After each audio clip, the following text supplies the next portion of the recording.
우리는 자꾸 부활만 바라고요. 영광만 바라고 있는데 십자가에 죽음 없는 영광은 존재하지 않습니다.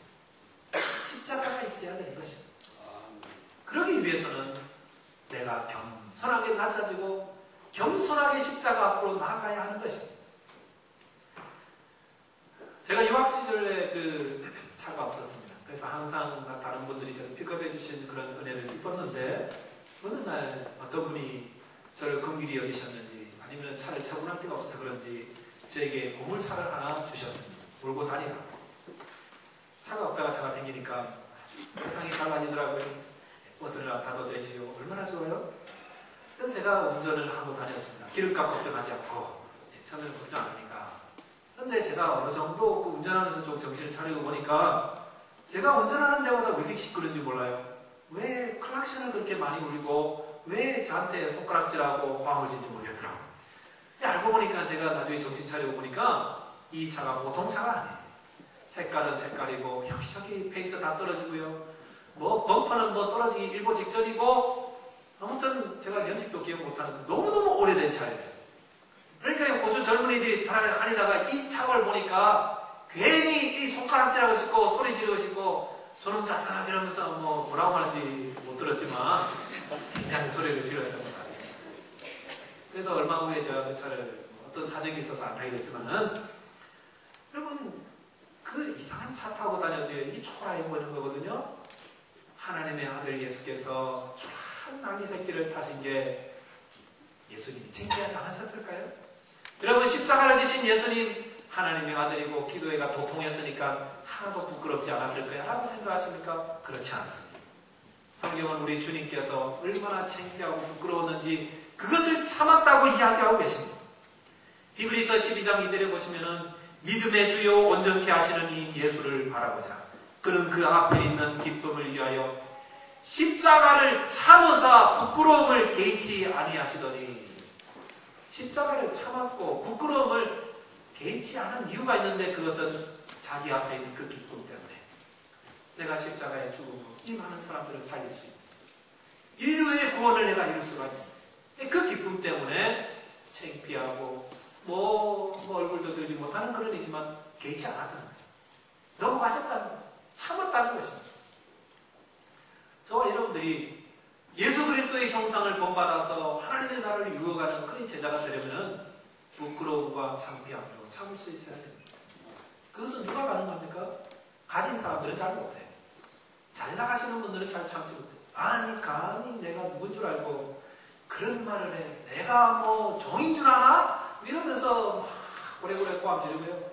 그러면 다 깨지고 다 날아가는 거예요. 일하지 마세요. 그러면. 그런데 겸손한 사람은 참더라고요.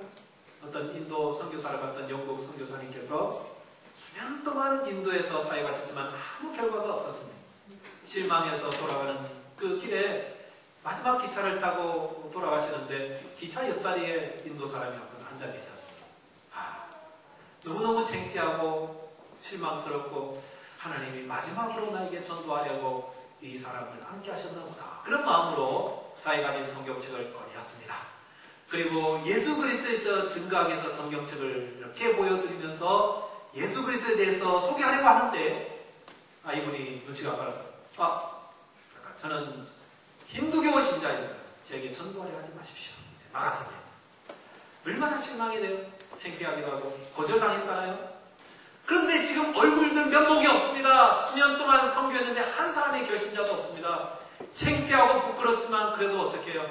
그래도 나같이 결실 없는 자가 마지막으로도 한 번 더 해보자 해서 다시 한 번 계시를 했습니다. 그런데 이 인도 힌두교 신자가 아주 화를 내면서 자기가 정중하게 거절했는데도 또 전도하니까 성경책을 들고요 휙 창문 밖으로 던져버렸습니다. 얼마나 황당해요. 완전히 끝난 거죠. 그런데 놀라운 일이 그때부터 벌어졌습니다. 창문 밖에 지나가는 기차가 지나가는 들판에 한 농부가 살기가 너무 막막해서 이제 살 길은 없다. 자살이나 하자라고 농약병을 들어서 입에 대고 마시는 순간 기차가 지나가면서 난데없이 뭐가 날아와서 그 농약병을 딱 치고 병이 튕겨나가는 바람에 자살이 실패하고 말았습니다. 화가 났을까요? 감사했을까요? 저도 모르겠어요. 근데 정신 차려보니까 자기 앞에 이상한 책이 하나 놓여있거든요. 그 책을 펼쳐보자 거기에는 수고하고 무거운 짐진 자들아 다 내게로 오라 내가 너희를 쉬게 하리라 라는 마태복음 11장 28절 말씀이 있더라는 것입니다. 그 성경 구절을 읽고 또 읽으면서 자기를 편하게 쉬게 할 곳이 어딘지를 찾아다니는 교회를 수소문하고 다니다가 예수를 믿게 되었다고 합니다. 그리고 더 놀라운 것은 기가 막히게 예수를 믿은 이 이야기를 여기저기 다니면서 간증을 하고 다니는데 영국의 그 선교사님이 그 자리에 언젠가 한번 참석하게 되었습니다. 근데 간증을 가만히 듣다 보니까 이거 좀 이상하거든요. 그래서 간증을 마치고 가서 잠깐 그 당신 성경을 내가 좀 볼 수 있다고. 그 성경을 보여줬더니 그게 자기 성경이었다라는 것입니다.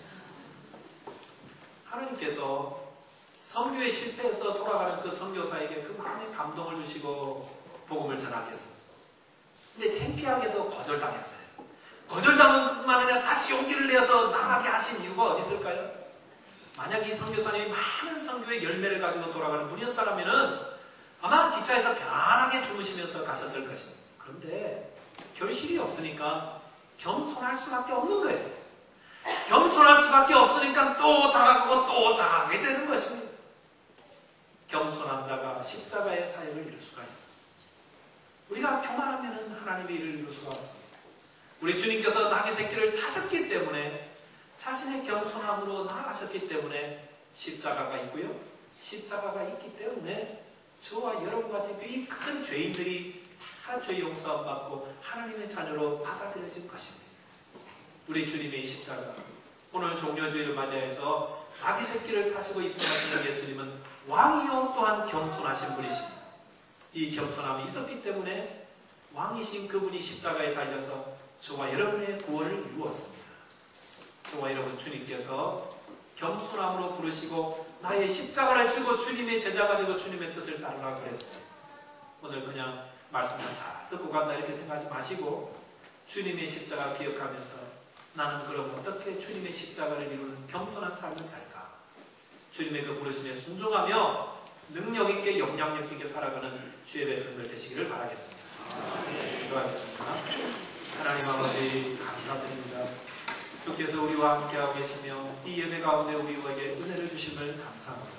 아니 저희들이 받은 은혜를 주님께 찬송하며 영광 돌려드리오니 이 예배 가운데 영광 받으시고 나의 삶 가운데 주 예수께서 겸손하게 왕이시면서도 나귀 새끼를 타셨던 것처럼 우리가 하나님의 자녀여 참으로 훌륭한 사람들이지만 주님처럼 겸손하게 나를 낮추고 주님의 부르심과 뜻에 순종하며 나를 부인하고 나의 십자가를 감사함으로 받고 충성하여 하나님의 영광과 능력을 나타내는 주의 종들 되게 하여 주옵소서. 주님 예수 그리스도 이름으로 기도합니다. 아멘.